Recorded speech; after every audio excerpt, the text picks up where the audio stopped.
Welcome back, squad, and if you're new here, welcome to the channel. Today I'll be listing my picks for the top 10 mythic creatures in Middle-earth.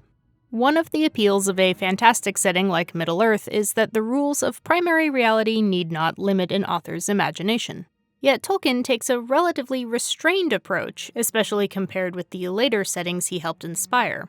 His narratives mainly concern themselves with elves, dwarves, and men, hobbits technically being a kind of man. By the time of The Lord of the Rings, even encounters between men and elves, or dwarves and hobbits, were rare enough to be noteworthy, and many consider reports of anything even slightly more exotic to be purely fanciful. Ted Sandyman is skeptical of reports of troll-like creatures and stories of dragons, while Eothane of Rohan considers the very idea of halflings absurd. This turns out to be a smart move. The characters and readers of Tolkien's work do meet uncanny beasties just often enough that we know that they're out there. But at the same time, they're unusual enough that neither reader nor character can predict where they'll show up or how they'll behave. This gives Middle-earth an air of wonder and mystery, while still including the excitement of a close encounter with dragons or a ride on a great eagle.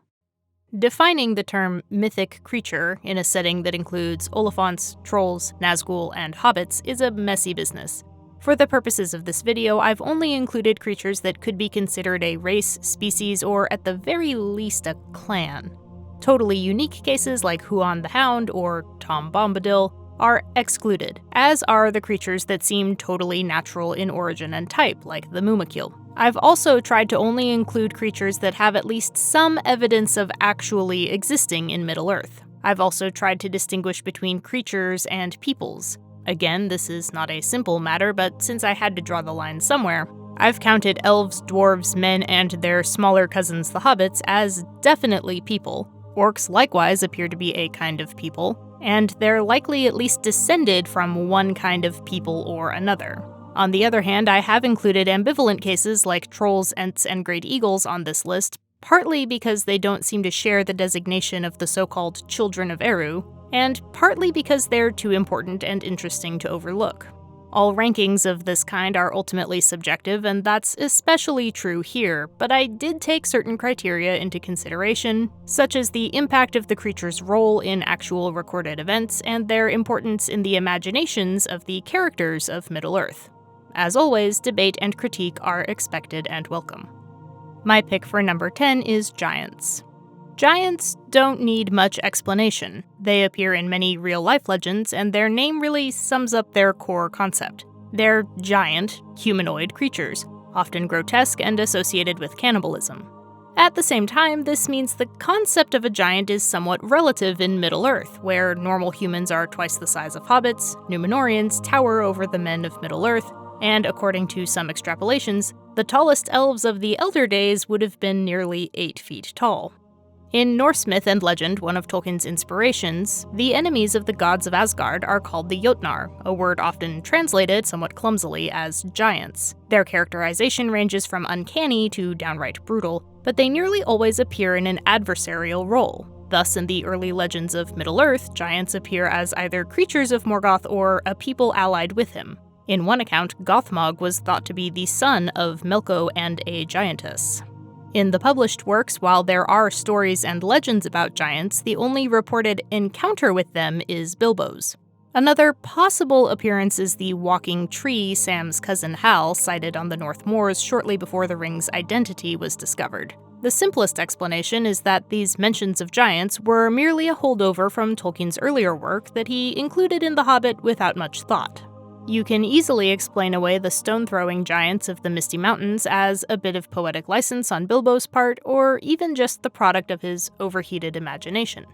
There's also plenty of other giant humanoid things that could be misinterpreted as giants. It's easy to imagine stories about giants wreaking havoc on the landscape as being garbled echoes of myths about the Valar's shaping of Middle-earth related to men by elves and distorted over generations. Other candidates for misidentification include trolls and ents.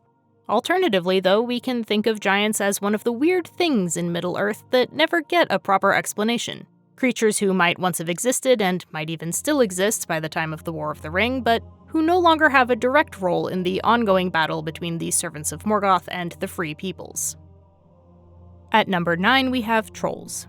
Though very similar to giants in their appearance, alignment, and associations with Norse myth, trolls exist in Middle-earth much more certainly than giants do. A famous encounter described in detail in The Hobbit demonstrates that at least one variety of trolls is turned to stone by sunlight. This is confirmed in The Fellowship of the Ring when the hobbits and Aragorn come across the petrified remnants of the trolls. The Etten Moors, also called the Trollfells, appear to be named for the trolls that inhabit them. In all likelihood, the walking tree seen by Halfast Gamgee is a wayward troll. Aragorn's grandfather Arador was captured and killed by hill trolls in 2930. Trolls are also encountered during the Siege of Gondor and the Battle of the Black Gate, with Pippin nearly being crushed beneath one. The crude and bumbling trolls who meet their end arguing over how best to cook Thorin's company, and the almost sympathetic troll Sam describes in his song, are very different from the powerful, frenzied creatures deployed in Mordor's more direct assaults. However, trolls are always described as large, dangerous, and tending toward evil. The origins of the trolls likely stem back to the First Age or before. Treebeard claims that the enemy made trolls in mockery of Ents, the same way orcs are meant to be parodies of elves. The Appendix on Languages describes the earliest trolls as creatures of dull and lumpish nature, with no more language than beasts, but Sauron had made use of them, teaching them what little they could learn and increasing their wits with wickedness. The same source relates that late in the Third Age, a new strain of trolls appeared. Known as the Olog-hai, they were stronger, smarter, and more evil than the trolls of the past, as well as being resistant to sunlight. None doubted that Sauron had bred them for use in the war. There are apparently many legends and stories about trolls, enough that Aragorn gives the hobbits a hard time about mistaking the remains of Tom, Bert, and Bill for live trolls. "You are forgetting not only your family history, but all you ever knew about trolls," said Strider. "It is broad daylight with a bright sun, and yet you come back trying to scare me with a tale of live trolls waiting for us in this glade." In these legends and histories, we hear references to many different kinds of trolls: stone trolls, cave trolls, hill trolls, mountain trolls, and snow trolls. However, depending on the context, many of these references could be metaphorical. For instance, in The Hobbit, the narrator observes that Tom, Bert, and Bill's crudity is unfortunately characteristic. Yes, I am afraid trolls do behave like that, even those with only one head each. This could be meant humorously, but, well, this is Middle-earth, and just because we never see any multi-headed trolls doesn't mean definitively that there's not some out there, outlandish though it may seem. Likewise, some of Sauron's soldiers are described as being like half-trolls, but it's unclear whether this is meant to suggest that trolls and humans can create hybrids, as appears to be the case for humans and orcs, or whether this is just meant as a description of the warrior's strength and fearsomeness. Despite being so mysterious, there is no doubt that trolls do exist, and moreover, they make a tremendous impression on the imaginations of Middle-earth's inhabitants.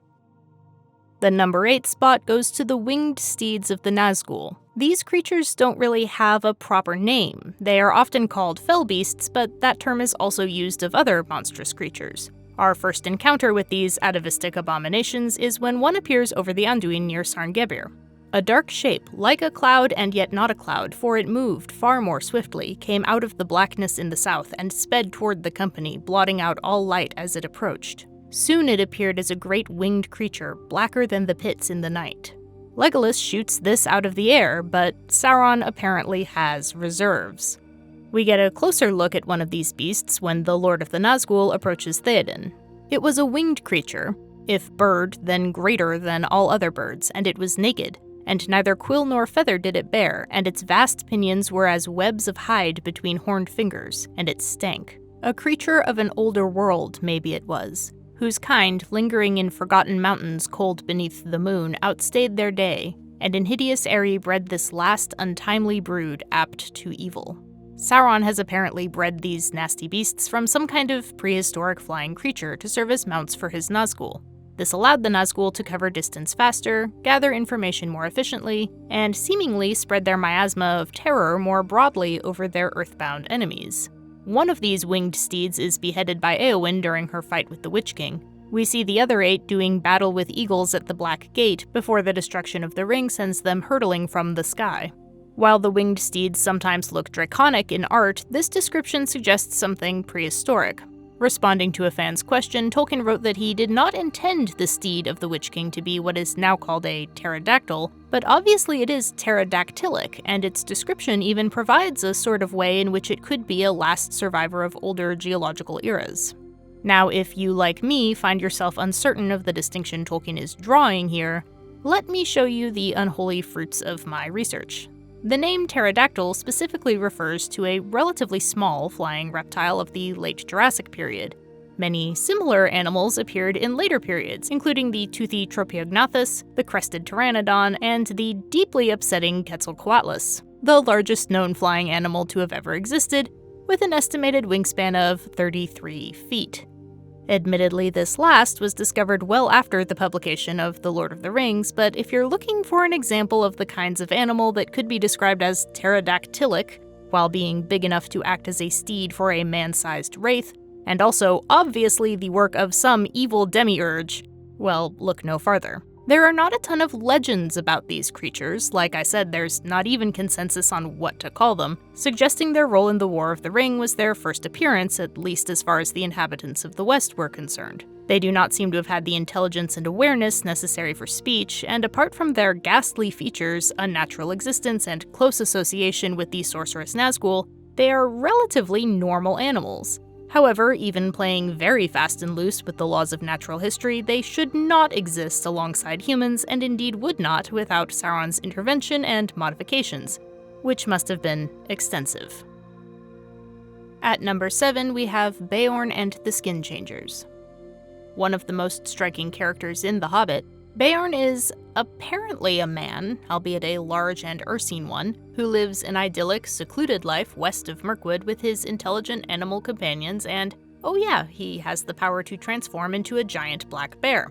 Although Gandalf thinks that Beorn is descended from the men of the Misty Mountains, he admits he can't disprove the competing theory that Beorn's ancestors were bears. Other references to him in The Lord of the Rings name his descendants as the Beornings and claim that they also seemed to be skin changers, so even though Beorn seems to be a man, his family is still a distinct group or clan with a unique and apparently hereditary power. This ability to skin change could be a learned technique handed down from one generation to the next, or it could be an innate trait, we're just not sure. Outside of the example of Beorn, there are few examples of shapeshifting. Ainur can, generally speaking, choose their physical form at will, with Sauron being particularly known for this. The Lay of Leithian describes examples of elves weaving enchantments that appear to involve shapeshifting. The way that Finrod disguises himself and his party as orcs at least seems to alter their features. And later, Luthien uses the skins of Draugluin and Thringwithil to disguise herself and Beren thoroughly enough to make it into Angband. Tolkien is quite emphatic in other places that men have scarcely any innate magical talents, certainly nothing on this level, and although some may claim to have been taught sorceress techniques by Sauron and his agents, it's unclear how truly effective these would be. Gandalf affirms that Beorn is under no enchantment but his own, or else I might suspect that some other party inflicted this ability on him and his kin. Ultimately, though, any theory on the origins of the Skin Changers can only be speculation. As far as I know, there aren't any other examples of groups or individuals quite like the Beornings, but the very nature of their power raises some interesting questions. When Beorn is in the form of a man, well, that's exactly what he appears to be, however bear-like he may be in both build and habits. When he's a bear, he looks like a bear. Moreover, his transformations seem to be voluntary. So it's not hard to imagine how Beorn's abilities could go unnoticed, and the more I pondered this, the more I realized just how hard it would be to rule out the existence of other similarly gifted individuals and groups. Beorn isn't called a werebear or bearman or even berserker. He's a skin changer. Gandalf is very exasperated when Bilbo misunderstands the term's meaning, which could mean that he expected Bilbo to at least be familiar with the concept. Plus, the name is general enough to be suggestive in itself. What other skins could an individual exchange? How could an observer know that a particularly large or intelligent-seeming animal wasn't a man in altered form? Have we finally explained the mystery of the thinking fox from the end of Chapter 3? Perhaps not, but Beorn does introduce a lot of fascinating possibilities. At number 6, I've placed wargs and vampires. I've grouped these two together for a few reasons. First, they almost always show up around the same time. In the first stage, Sauron takes the form of both a monstrous wolf and a blood-dripping winged vampire during his encounter with Huan and Luthien. Later, Beren and Luthien themselves will assume the guises of a wolf and a vampire. Even in The Hobbit, the armies of goblins and wargs march beneath a cloud of great bats who feed on the fallen. Both are creatures with a strong basis in various folklore traditions, and both later evolved into horror movie staples who also make regular appearances in fantasy. However, vampires and werewolves appear quite different in those contexts than how Tolkien imagines them. A quick note on this one, I am treating wargs and werewolves as almost interchangeable terms, since they seem to be very similar and I couldn't find any places where there was a clear distinction made between them. It is possible they refer to different creatures, but given their likenesses, it still makes sense to discuss them together in this video. The monstrous wolves and werewolves of Middle-earth are described as enormous, hairy, and varying degrees of grotesque. The wolf form that Sauron takes has colossal limbs, fangs dyed with venom, foul breath, and burning eyes. Other notable individuals include Draugluin, the father of werewolves, and Carcharoth, the greatest wolf to ever live, hand-raised by Morgoth himself on the living flesh of tormented captives. Regular old wolves do exist in Middle-earth, and although they are natural beasts who won't attack without a cause, if they do have a cause, they're quite formidable enough on their own. But werewolves or wargs are something different, wolf-shaped creatures who are more intelligent and more malicious than their naturally occurring counterparts. Contrary to the popular conception of such beasts, in Middle-earth they do not appear to be human shapeshifters infected by a bite or afflicted with a curse. They are, however, said to have a language and recognizable voices. In The Hobbit, we learn they are capable of formulating strategies and making alliances, typically with the goblins who sometimes ride them into battle. As with so many other legendary beasts, the origin of the werewolves lies back in the First Age. In the Silmarillion, the werewolves that Sauron brings to Dorthonion are fell beasts inhabited by dreadful spirits that he had imprisoned in their bodies. Morgoth and Sauron are also said to breed werewolves. Draugluin is not just the lord of werewolves, but their sire, and Carcharoth is selected from among the whelps of the race of Draugluin and raised to massive adulthood. So it would seem that there's more than one way to make a warg. By the Third Age, the wicked wolves appear to have naturalized, much like the orcs did. Although permanently evil and aligned with Sauron, they also operate independently even in their master's absence. What little we know about vampires paints a very similar picture. Again, in defiance of tropes popularized in cinema, it doesn't seem that vampires are meant to be infected or cursed humans. Rather, they are shrill bat-like things. Thuringwithil has iron claws at the end of each joint of her great fingered wings. Sauron also gives the whole vampire thing a whirl when escaping from Luthien and Huan. A vampire shape with pinions vast screeching leaped from the ground, and passed its dark blood dripping on the trees. Sauron's example proves that Maiar can and do take the shape of vampires, so it's not a tremendous stretch to suppose that the first vampires, like the first wargs, were evil spirits inhabiting monstrous shapes. The number 5 position goes to the Barrow Wights. Wights most famously appear in the Barrow Downs, the northern hills where in ancient times men made tombs for their fallen kings. In The Lord of the Rings, they are described as tall, shadowy figures with pale, glowing eyes, a powerful icy grip, and hollow, moaning voices. Based on their treatment of Frodo and his companions, Barrow Wights like to bewilder and ensnare travelers, drag them into these graves, dress them in grave goods, sing some kind of incantation over them, and then do something nefarious involving a sword. These particular wights were sent to inhabit the Barrows by the Witch King of Angmar around the year 1630 of the Third Age.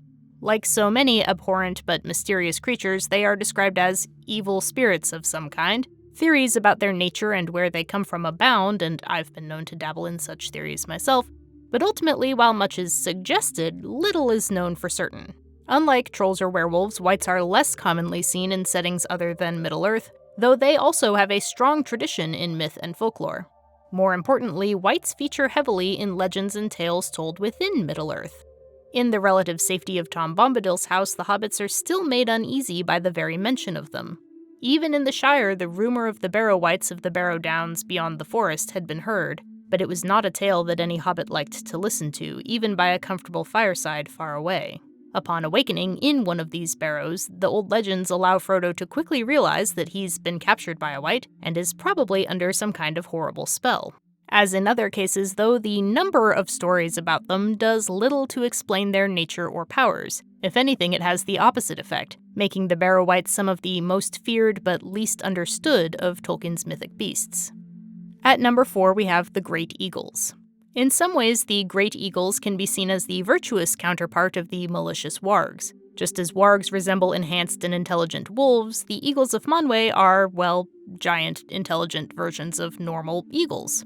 Broadly speaking, they are considered the servants and messengers of Manwe, first sent to Middle-earth during the Wars of the First Age to keep an eye on the elves. But just as the wargs are capable of carrying out their own wicked schemes, even in their current Dark Lord's absence, the eagles seem to operate unsupervised, as it were. It looks like Manwe leaves many of the particulars of their mission up to their discretion. In the Wars of the First Age, Thorondor is the Lord of Eagles. In the Third Age, his descendant Gwaihir fills that role. Though their appearances are usually brief, they've earned a reputation as Tolkien's favorite deus ex machina. In the First Age, they arrive at the Prayer of Fingon to help save Maedhros from Thangorodrim. They also save Beren and Luthien when the two emerge from Angband. They recover both Fingolfin's body and Glorfindel's. A trio of them visits the summit of the Meneltarma in Numenor to witness prayers to Eru. In later years, eagles save Thorin's company from the goblins and wargs who literally have the company up a tree. They also make an appearance at the Battle of the Five Armies. In The Lord of the Rings, we often see them helping Gandalf out of one scrape or another, and of course they save Frodo and Sam from the erupting Mount Doom. The eagles were present at a very early stage in the Legendarium, where talking beasts were far more common and Tolkien's concerns about the link between speech, intelligence, souls, and free will had not yet arisen. Magical giant talking eagles could simply be accepted without further explanation. Later stages of Tolkien's writing include various possible origins for these creatures who, by this time, had played too many important roles to be simply waved away as an anomaly. At one point, he entertained the idea that the talking animals only appeared intelligent and were actually something like an organic AI, programmed to deliver naturalistic responses within certain parameters. Even in the era of ChatGPT, though, I find this proposal decidedly unsatisfying. The Silmarillion proposes that the eagles are the animal counterpart to the tree-like Ents, the embodiment of a theme shared by Manwe and Yavanna, granted intelligence and something like a soul through the intervention of Eru. This origin is still vague enough to allow competing possibilities. They might be a naturally occurring variety of eagle that was inhabited by the ever-vague and ever-useful spirits. Then again, they might be embodied Maiar, just as the first wargs are thought to be. The only problem with this being that the eagles are stated to have descendants, and in later writings Tolkien had moved toward the idea that embodied procreation by the Ainur was attempted nearly exclusively by servants of the enemy, the case of Melian being a famous and divinely sanctioned exception. The by now mimetic question of why the Fellowship didn't just ride the eagles into Mordor has many logical answers, but an important one is that the eagles tend to do their own thing. They can't simply be ordered around for the sake of convenience. In The Hobbit, the Lord of Eagles is willing to rescue Gandalf and his companions from goblins, but will not carry them into settled territory, since the eagles often clash with the men whose sheep they prey on. Not exactly how you'd expect the semi-divine agents of Manwe to comport themselves.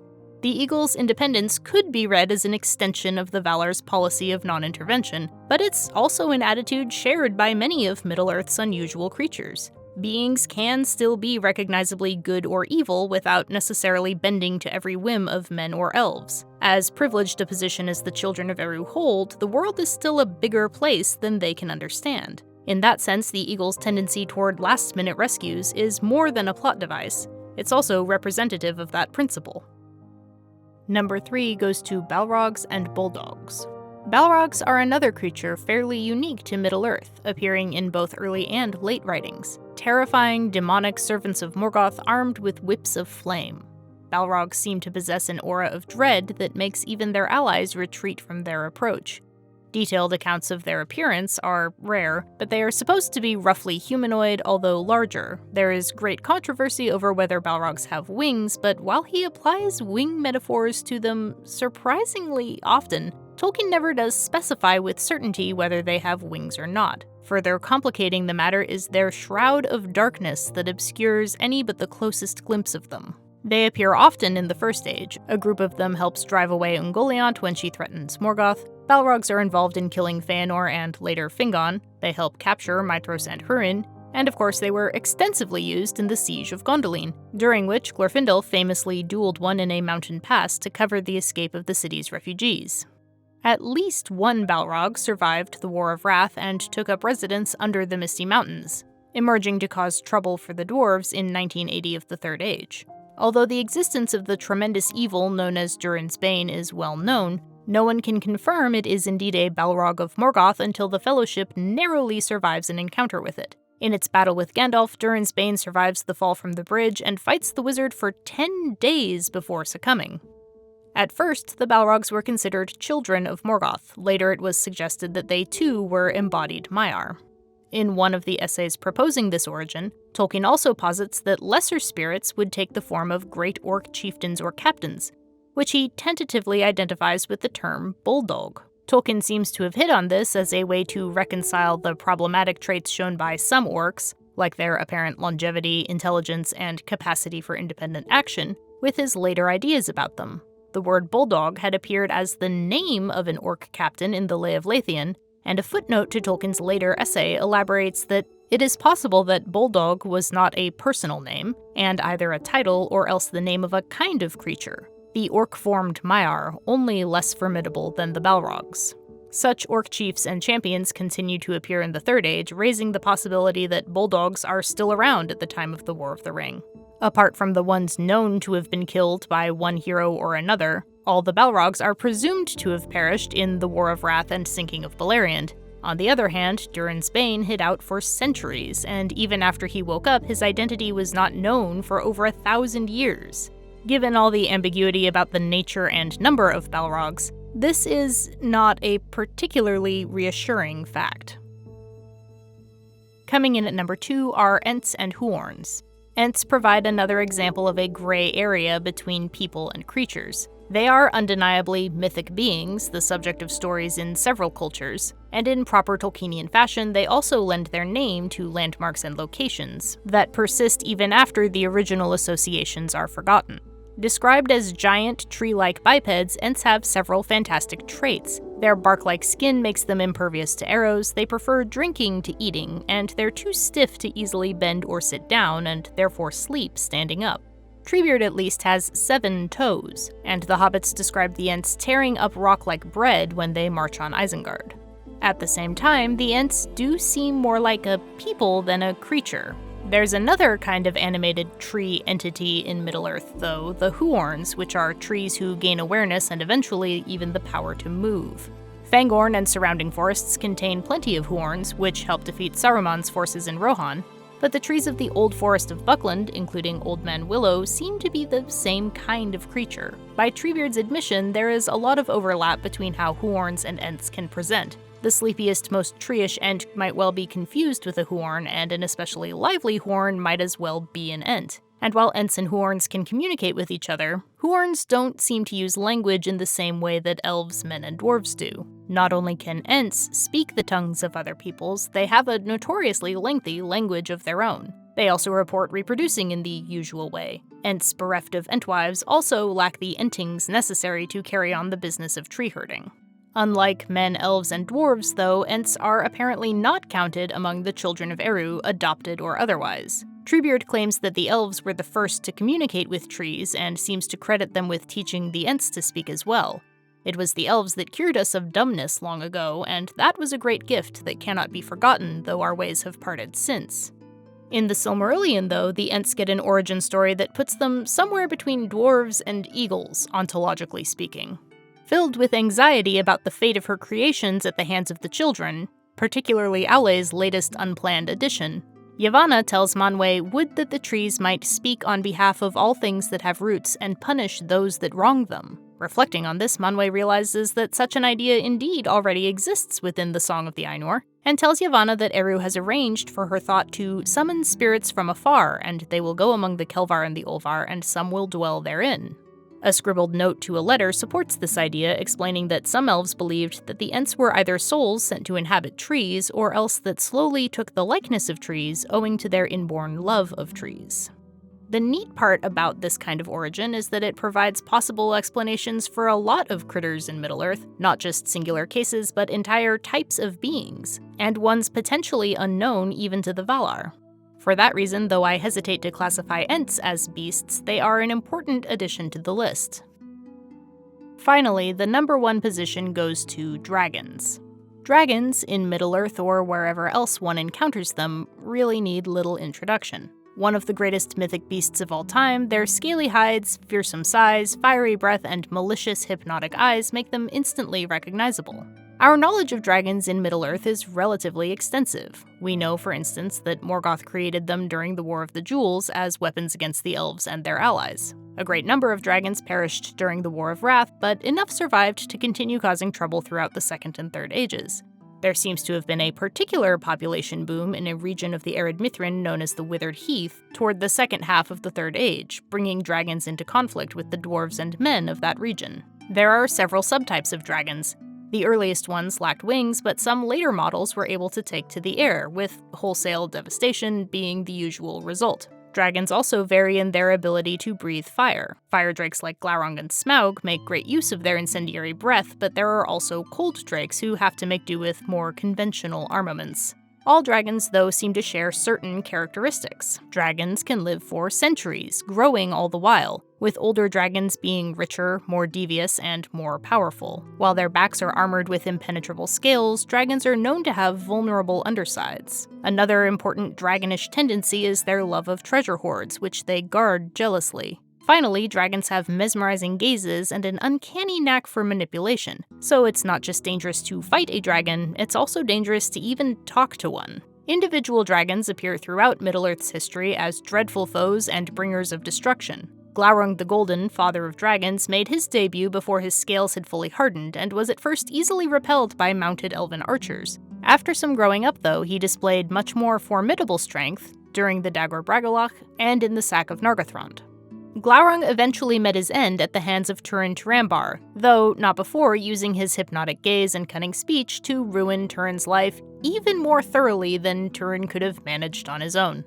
Later, Ancalagon the Black, said to be the mightiest of the dragons, was slain by Eärendil in his flying boat. An unnamed cold drake of the north slew the dwarf king Dain I in 2589. Another, known as Skatha, was killed by Fromm, one of the ancestors of the Rohirrim. Finally, there is Smaug, the great and terrible, chiefest of calamities, who laid waste to Dale and attacked, ruined, and occupied the dwarven kingdom of Erebor in 2770 of the Third Age. As the dwarves' hired burglar, the hobbit Bilbo not only survived a meeting with Smaug, but acquired important information about his weak point that would allow Bard to defeat him. No mean feat, considering how devious Smaug had become. As sinister as they are magnificent, dragons combine animalistic physical attributes and mystical powers of influence with the cleverness and sheer personality to rival any man, elf, or dwarf. They're widely featured in legends and lore, both in reality and within Middle-earth itself. They're also one of Tolkien's earliest and most important influences. In his essay on fairy stories, reflecting on his childhood reading habits, he writes, "The dragon had the trademark of fairy written plain upon him. I desired dragons with a profound desire. Of course, I in my timid body did not wish to have them in the neighborhood, but the world that contained even the imagination of Fafnir was richer and more beautiful, at whatever cost of peril." I think this sentiment can be extended to all the various monsters and entities lurking in the corners of Arda. Even the ones that aren't downright evil are perilous, and none of them would be encountered very often in the course of a comfortable, peaceful, average life. However, even those with no wish to see such strange and wondrous creatures up close might be glad to know they exist. Honorable mentions include the Kine of Ara. Yes, these could just be large buffalo from Rhûn, but the horn made from one of their, horns is practically a mythic object in its own right. The Watcher in the Water, a tentacled freshwater nightmare. The Watcher in the Water is luckily the only one of its kind, that we know of. Tom Bombadil. Whatever the heck he is, he's certainly approached mythic levels of significance, if only within the Tolkien fandom. The Giant Spiders. Honestly, the giant spiders are definitely paragons of mythic Tolkienian beasts, and I probably should have squeezed them in somewhere, but what's a top 10 list without at least one egregious oversight?